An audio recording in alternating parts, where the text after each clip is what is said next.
Mister Anirudh, आपको company के काम से कुछ महीनों के लिए जापान में रहना होगा। आप जाने की तैयारी करें, कल रात को ही आपको निकलना होगा। अनिरुद्ध जापान काम के सिलसिले में गया था और उस दौरान उसकी मुलाकात एक जापानी लड़की से होती है। अनिरुद्ध को वो पहली ही मुलाकात में काफी ज्यादा अच्छी लगने लगती है। सुशी को भी अनिरुद्ध भा जाता है। वैसे तो सुशी को हिंदी बिल्कुल भी नहीं आती थी, लेकिन अनिरुद्ध के साथ कुछ समय बिताने के बाद वो भी थोड़ी थोड़ी हिंदी सीख जाती है। फिर कुछ दिनों बाद वो दोनों शादी करके वापस इंडिया लौट आते हैं। सुशी डोरबेल बजाती है तो साधना दरवाजा खोलती है। किम जो, कौन हो? मेरा मतलब है कौन हो तुम और यहाँ क्या कर रही है? लगता है तुम वो चाइनीज रेस्टोरेंट जाना चाहती हो। तो वो तो सामने है, तुम गलत पते पर आ गई हो। चलो जाओ यहाँ से। तभी अनिरुद्ध भी गाड़ी से बैग निकाल कर आ जाता है। अरे नहीं नहीं माँ, ये तो सुशी है। कैसा है तू मेरे लाल? और ये सुशी क्या होता है? बेटा खुशी तो सुना था, लेकिन सुशी पहली बार सुना है। माँ, इसका नाम सुशी है और ये तुम्हारी बहू है। हमने शादी कर ली है। क्या तुझे यही चाइनीज मिली थी ब्याहने को? अरे माँ, ये चाइनीज नहीं, जापानीज, मेरा मतलब जापानी है। हे भगवान, तू जापानी प्रोडक्ट क्यों उठा कर ले आया? अरे भारत की क्या कम पड़ गई थी क्या? हाय, आस पड़ोस की औरतें अब मेरा कितना मजाक उड़ाएंगी। अरे कमबख्त, शादी करने से पहले एक बार पूछ तो लेता या कम से कम बता तो देता। ओफो माँ, क्यों गुस्सा हो रही हो? और मेरा यकीन करो, कुछ दिन आप सुशी के साथ रहेंगी ना तो आपको ये बहुत पसंद आएगी। कोनिचिवा का आसान है? कौन सा आसान? ये मुई क्या जापानी भाषा में गाली दे रही है? अरे नहीं नहीं माँ, वो तो बस तुम्हें जापानी भाषा में नमस्ते मम्मी जी कह रही है। कमबख्त, ये किसे उठा लाया? क्या बोल रही है? कुछ समझ नहीं आ रहा। जा इसे वापस वहीं छोड़ कर आ। ओफो माँ, ये क्या बात हुई? वो बहू है तुम्हारी, कोई सामान नहीं जो छोड़ आऊं। चलो अब इसे अपना लो, नहीं तो मैं भी इसके साथ चला जाऊंगा। जानती थी मैं, इसी ने कुछ जादू टोना किया होगा तुम पर। माँ, तुम फिर शुरू हो गई। अब साधना के पास अपनी जापानी बहू को अपनाने के अलावा और कोई उपाय भी नहीं था। अगले दिन जब अनिरुद्ध अपने कमरे में सो रहा था, तभी साधना वहाँ पर आती है। अनिरुद्ध बेटा, उठा दे अपनी उस सुशी खुशी को, जो भी उसका नाम है। आज उसकी पहली रसोई है। माँ जी, मैं रेडी हूँ। आप अपने कमरे में जाइए, मैं सबके लिए कुछ बना कर लाती हूँ। इन्होंने मुझे पहले ही बता दिया था सब रस्मों के बारे में। अरे वाह, ये सुशी तो थोड़ी थोड़ी हिंदी भी जानती है। फिर सुशी रसोई में जाती है, लेकिन उसे वहाँ पर कुछ भी ऐसा नहीं मिलता जिसे वो बना पाए, क्योंकि उसे इंडियन खाना बनाना तो आता ही नहीं था। ये सब तो हमको बनाना आता ही नहीं। फिर वो अपने कमरे में जाती है और एक पैकेट लेकर आती है और वेजिटेबल टेम्पुरा और शशिमी बना कर ले आती है। हे राम, ये क्या है? ऐसा खाना तो मैंने आज तक नहीं देखा। ये तो देखने में कितना अजीब है। देखा कैसे होगा माँ, ये तो जापानी खाना है। हैं? जापानी खाना? नहीं नहीं नहीं, मुझे नहीं खाना ये सब। अरे माँ, एक बार आप अपनी जापानी बहू की रसोई का खाना खाकर तो देखो। पहले मुझे भी अच्छा नहीं लगता था, लेकिन जब खाया तब पता चला कितना टेस्टी है। अच्छा ठीक है, तू इतना कह रहा है इसलिए खाकर देखती हूँ। साधना अपनी जापानीज बहू के हाथ का खाना खाती है तो वो उसे बड़ा पसंद आता है और वो बोलती है, अरे वाह, बहू भले ही पसंद ना आई हो, लेकिन जापानीज खाना बड़ा पसंद आया है। कमाल का बना है। मैंने कहा था ना आपको इसके हाथ का खाना बड़ा पसंद आएगा। हाँ हाँ ठीक है, अब इतनी भी तारीफ मत कर इस चिंकी आंख वाली की, नहीं तो इसके भाव बढ़ जाएंगे। ओह थैंक यू सासू माँ। ठीक है, वैसे सही है। आस पड़ोस में, बल्कि आस पड़ोस में क्या, पूरे शहर में किसी की भी जापानी बहू नहीं आई होगी। लेकिन एक बात तो बता बेटा, कल को तुम्हारे बच्चों की आंखें भी इसी की तरह अंदर घुसी हुई हो गई तो? क्या माँ, तुम भी? यूँ तो साधना को अपनी बहू कुछ खास पसंद नहीं आई थी, लेकिन उसके हाथ की बनी रसोई खाकर उसकी राय थोड़ी बदल ही गई थी। अब घर में जापानी बहू आई थी तो रसोई भी तो जापानी होनी ही थी। अब वो जापानी खाना ही बनाती जो साधना को भी बड़ा अच्छा लगता और वो बड़े मजे से खाती। ऐसे ही कुछ दिन बीत जाते हैं।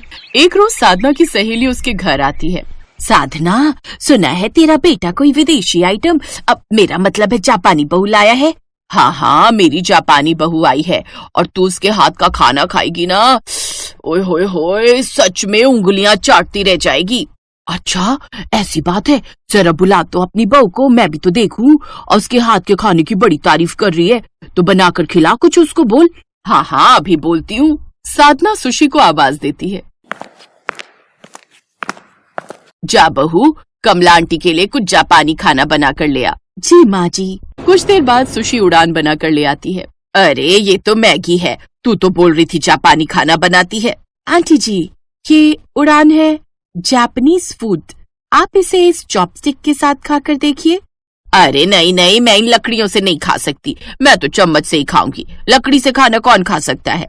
इन सीकों से तो हमारे आंगन में झाड़ू लगता है। हाँ बहू, तू इसके लिए जाकर वो चम्मच ही ले आ। सुशी अंदर से जाकर उनके लिए चम्मच ले आती है। जैसे ही कमला वो डिश खाती है तो वो उसको बहुत पसंद आती है। वाह वाह, क्या स्वाद है, मजा आ गया। सचमुच तेरे हाथों का जापानीज खाना तो बहुत ही अच्छा है। साधना भी अब बहुत खुश थी। अब वो भी अपनी बहू की मदद करने लगी।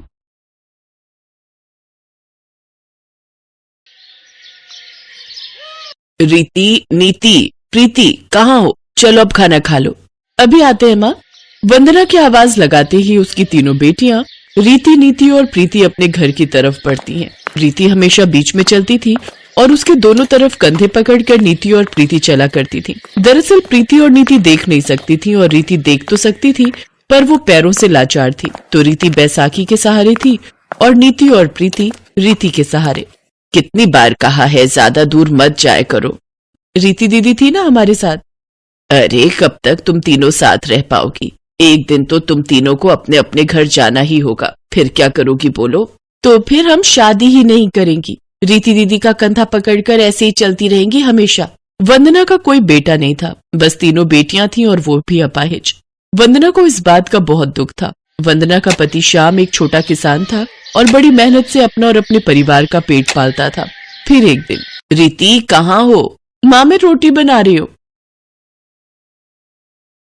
अरे सारा दिन तू ही काम करती रहती है, अपनी दोनों बहनों को भी तो कुछ सिखा। माँ मैं हूं ना, और वैसे भी वो दोनों कैसे करेंगी? ऐसा नहीं है मेरी बच्ची, जब तू अपने घर चली जाएगी तो इन्हें भी तो ससुराल जाना पड़ेगा। फिर कैसे काम चलेगा? अंधे भी तो अपने हिसाब से काम करते हैं ना। और हम कोई अमीर घर से तो है नहीं कि काम नौकर चाकर करेंगे। पर माँ वो कैसे कर पाएंगी? आप खुद ही सोचो ना कि अगर आप देख ना पाओ तो आप कैसे पता करोगी कि कौन सी शक्कर है और कौन सा नमक? कैसे पता करोगी कि कौन सी मूली है और कौन सी गाजर? माँ मैं तो कहती हूँ कि आप मेरी शादी ही मत करो। मैं कमाऊंगी और सबका ख्याल रखूंगी हमेशा। रीति की बात सुनकर वंदना की आंखों में आंसू आ गए। ये बात नीति और प्रीति ने भी सुन ली और वो दोनों भी चुपके चुपके रोने लगी। फिर उसी शाम, माँ पिताजी मैंने सोच लिया है, हम तीनों बहनें या तो शादी ही नहीं करेंगी या फिर हमारी शादी ऐसे घर में करना जहाँ 3 भाई हो। बाकी हमें कुछ नहीं चाहिए, ना अमीर घर और ना ही कोई बहुत सुंदर लड़के। बस हमें अलग मत करना पिताजी, क्योंकि मेरे बिना इनका और इनके बिना मेरा गुजारा ही नहीं है। रीति की वो बात श्याम और वंदना को लग गई और फिर एक दिन श्याम भागा भागा घर आया। अरे सुनती हो, एक खुशखबरी लाया हूँ। क्या है जी, जल्दी बताओ। वो किशनपुर है ना, वहाँ किशोरी लाल जी का परिवार रहता है। उनके 3 बेटे हैं और तीनों ही कुंवारे हैं। वो अपने बेटों की शादी करना चाहते हैं। इससे बढ़िया मौका नहीं मिलेगा।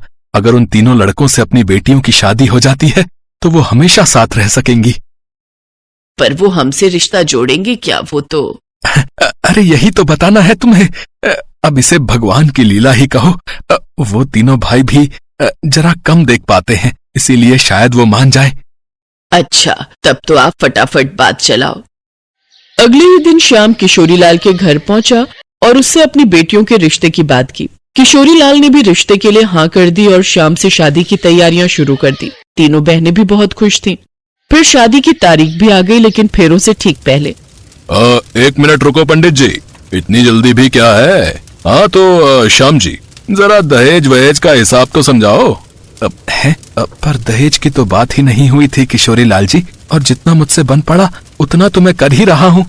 अरे तो हम अपने लिए कहाँ कुछ मांग रहे हैं, आप 3-3 बेटियां दे रहे हो। कल को बच्चे कहीं घूमने जाएंगे तो हर जगह ऑटो और बस के धक्के खाते फिरेंगे क्या?